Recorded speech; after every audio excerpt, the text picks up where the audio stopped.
Halos alas 7:30 na nang makarating ako sa kondo ni Mr. Montenegro. Naimpake ko lahat ng kailangan ko. Gaya nga ng sinabi niya ay dumating ang mga normal na lalaki para ikarga ang aking bagahe. Nandito ako nakatayo sa living room ng kondo ni Mr. Montenegro. Mas malaki ito sa buong bahay ko. Napakamarangya at napaka-modern. Hinahangaan ko lang ito ng isang boses ng babae ang bumasag sa aking ulirat.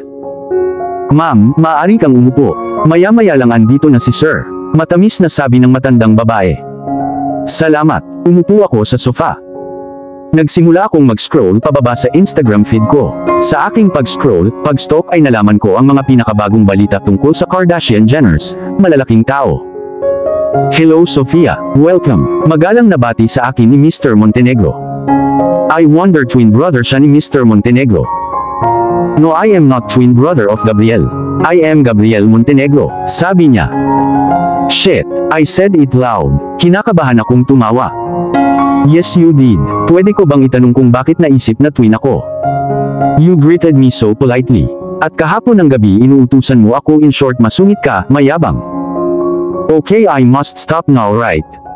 "Yeah you should, but you won't. Kasi paano ka magiging Sofia Alvarez nun? Doing wrong things always," mayabang na sabi niya.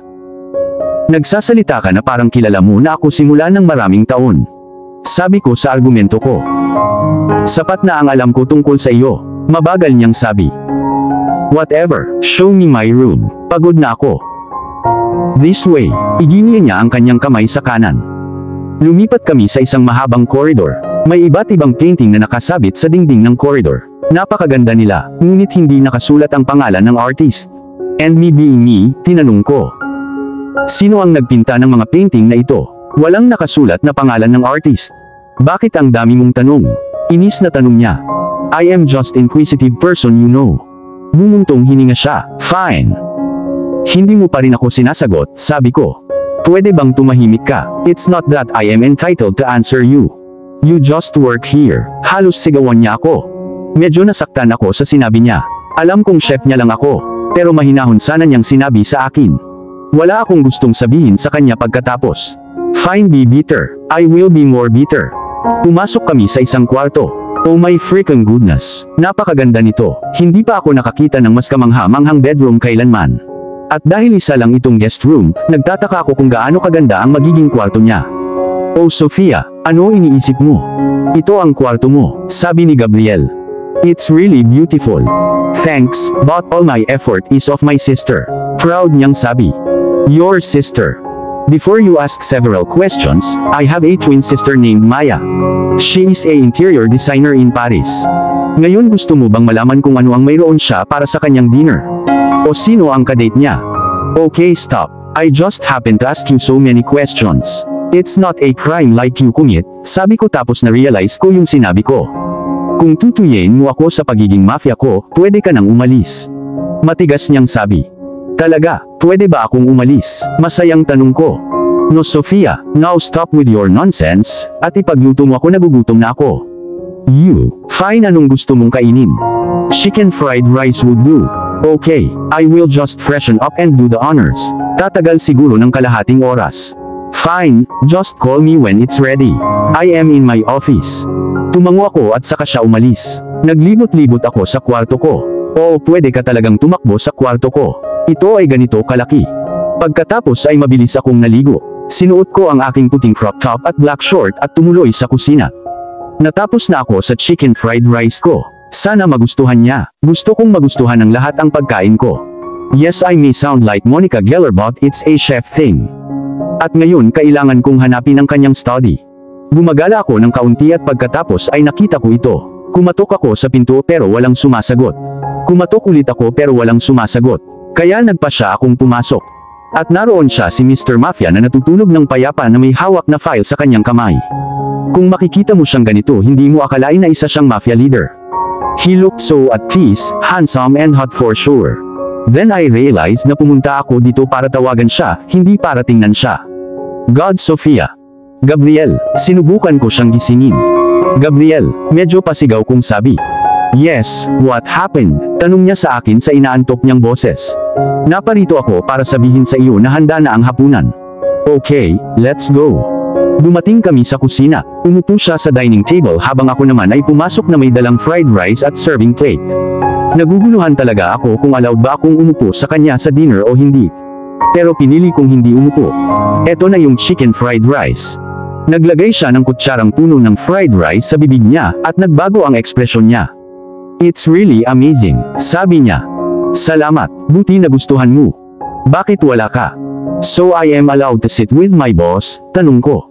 So, kung sasabihin kong wag kang uupo, hindi ka uupo? Tanong niya. I won't, sabi ko. Since when you listen to me? Pabirong tanong niya. Bakit lagi mong sinasabi na parang kilala mo na ako, since years? Well, nagsagawa ako ng private investigation sa iyo. Mahinahon siyang nagsasalita. Bakit mo gagawin yun? Sigaw ko sa kanya. Para tingnan kung perfect candidate ka o hindi. Literal na inutusan mo akong kunin ang trabahong ito, tapos akala mo perfect candidate ba ako o hindi? Anong klaseng lalaki ka? I can do anything as I wish. You can't yell at me and tell me what to do. Sigaw niya. You know what? Leave it. Bon appetit, padabog akong umakyat sa kwarto ko. Jerkhead. Pagpasok ko sa kwarto ko ay kumulam ang tiyan ko, at para akong tulala. I wanted to have the fried rice and because of that stupid jerk I am not able to eat my fried rice. Malamang tatapusin niya lahat. Nagsimula akong magbasa ng libro para patayin ang oras ko. Ang plano ko ay pumunta sa kusina late night at tingnan kung may iniwan sa akin si jerk na pagkain o wala. Kung wala, kailangan kong magluto ulit. Hindi ko alam kung gaano ako katagal nagbabasa pero nang tingnan ko ang oras ay 1:30 na ng gabi. Gawin natin ang plano, Sofia. Nag-tiptoed ako papunta sa kusina. May kadiliman sa kusina. Dahan-dahan kong binuksan ang refrigerator. Malamig na hangin ang humalik sa mukha ko. Nagsimula akong maghanap sa refrigerator. There is nothing in there. OMG, you scared the crap out of me. Nilagay ko ang kamay ko sa puso ko. Anong ginagawa mo dito? Tanong niya. Can you see I am searching for food, jerk? Shit, ang lakas ng sinabi ko. Tinawag ko ang boss ko na jerk. Oh, so you call your boss a jerk? Great going. Can't help it if he behave like a jerk. Nakangiting sabi ko. Sofia, nandito talaga ako para tulungan ka, pero I guess okay ka lang mag-isa, and also I am a jerk, I can't help you. Aalis na sana siya. Wait, fine, tulungan mo ako, sabi ko. Ano ang magic word? Ngumisi siya. How I wish to wipe off that smirk on his face. Gabriel, please, hindi lang yan ang magic word. Ang lakas ng loob nitong lalaking ito. Gabriel, I am sorry. Brilliant, check the upper part ng refrigerator. Utos niya. Tinignan ko at may natira pang chicken fried rice. Oh my goodness, gutom na ako. Thanks God. Okay, salamat Gabriel. At sa sobrang saya ko ay napatalon ako kay Gabriel. Thank you for saving some for me. Tapos na-realize ko, Sofia, nakayakap ka kay Gabriel. Shit, maaari ko bang ipahiya ang aking sarili ng higit pa? Pero nagulat ako sa ginawa ni Gabriel. Niyakap niya ako pabalik. Oo, pinulupot niya ang mga kamay niya sa katawan ko. Makalipas ang ilang sandali ay inayos namin ang aking sarili. Sorry, it was just. Pinutol niya ako. It's okay, have your chicken fried rice and sleep. Good night, Sofia, sabi niya. Good night, Gabriel. Tumingin ako sa ibaba. Sa kabilang banda, si Gabriel. Nagising ako, ginawa ang aking daily routine na kinabibilangan ng aking gym session, and then getting ready for the day. Now let's proceed to kitchen. Pagpasok ko sa kusina, narinig ko ang mahinang tunog ng Shape of You. Mahilig makinig ng music at magluto si Sofia. Breakfast ready. Malakas na tanong ko para marinig niya sa music. Gosh, do you plan on scaring me every day? No, I don't plan to do that dahil may mas importante pa akong gagawin. Oo, tulad ng paggawa ng mga ilegal na bagay. Ngumisi siya. Ano bang problema mo? Sigaw ko. Ikaw ang problema ko. I don't wish to work for a mafia. You know what? You are stuck with me, Sofia, and there you say again about me being a mafia. Walang emosyon ang mukha niya. Ngayon pagsilbihan mo ako. May dala siyang platong puno ng pancake. Nagdala rin siya ng kaunting prutas at black coffee. Pwede ba akong pumunta sa diner? Tanong niya. Don't you have to eat? No, I don't want to eat with jerk. Sigaw niya. Ang babaeng ito ang magiging kamatayan ko. Tumayo ako at hinawakan ang braso niya at tinulak siya sa pader.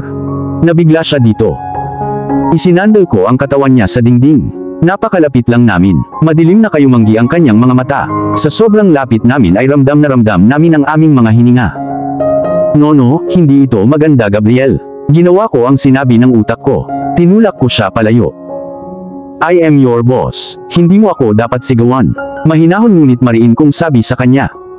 Alam mo kung ano, bakit hindi mo ako tanggalin? Hindi ko kaya dahil malaki ang utang mo sa akin. Babayaran kita. Paano, sa iyong hindi na kumikita na diner? You are not allowed to make fun of my diner. Kaya magtrabaho para sa akin. You know what, I am leaving. I don't wish to make my day more unlucky by talking with you. Go. Kailangan mong bumalik dito mamayang gabi. She stormed off. She is really something else. Sa kabilang banda, si Sofia. This guy is so, hindi ko man lang siya ma-describe, he annoys me to hell. I am the boss ha. Like hell, hindi ko alam kung bakit pati ako pumayag sa deal na ito. Alam kong binayaran niya ang mga utang ko pero napakasungit niya, nakakainis. Buong araw na sobrang nakakapagod. Dahil Sabado ito ay mas masikip kaysa karaniwan. At ang aking assistant chef ay tumawag na may sakit ngayon. Lumipas talaga ang oras at oras na ng pagsasara. Ngayon kailangan kong bumalik sa bahay ni Jerk at magluto para sa kanya, lovely.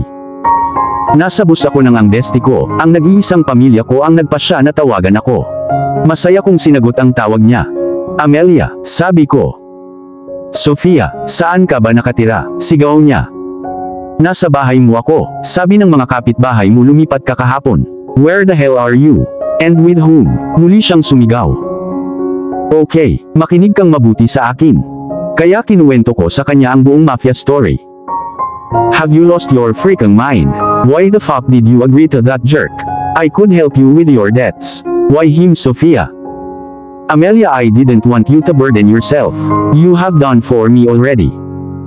Oh please Sofia, stop with this. I am always there with you. Alam ko, I love you.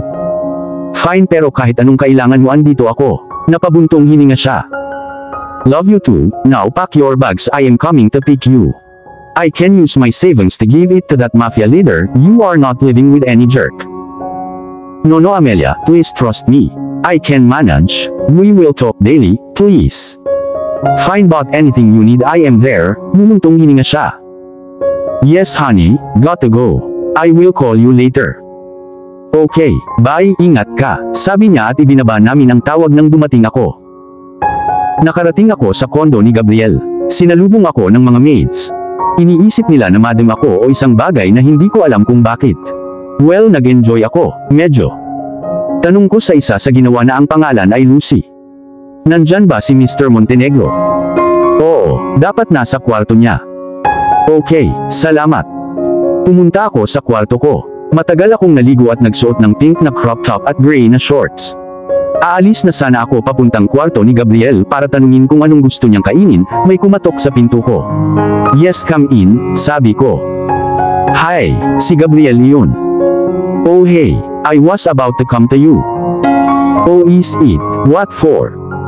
Para tanungin kung ano ang gusto mong hapunan, sabi ko sa duton. Yes, I came here to tell you that Arbita pasta would do great. Oh, it's my favorite, I will be on it, napangiti ako. Great, umalis siya. Dumating ako sa kusina, sinimulan ko na rin ang aking musika. I have this habit na makinig ng music habang nagluluto. Lagi akong kinukulit ni Amelia kung paano ako nakakapag-concentrate sa pagluluto, dahil hindi rin siya marunong magluto ng pin drop silence. Kumpleto na ako sa niluto ko kaya napagpasyahan kong tumuloy na sa kwarto ni Gabriel. Kailangan kong hanapin ito, God, napakalaking bahay nito. At siya ay nabubuhay mag-isa. Nang nasa labas na ako ng kwarto niya, kumatok ako. Sumagot siya ng come in. Kaya pumasok na ako. Holy shit, ang kanyang silid ay heaven. Kahit na ito ay ganap na puti ngunit ito ay napakaganda. Aesthetically ito ay perpekto. Dinner is ready, sabi ko. Yeah, let's go. At dito na po, nagtatapos ang part 2 ng ating kwento. Sabay-sabay po nating abangan ang susunod na kabanata. Maraming salamat po. God bless and ingat po tayong lahat.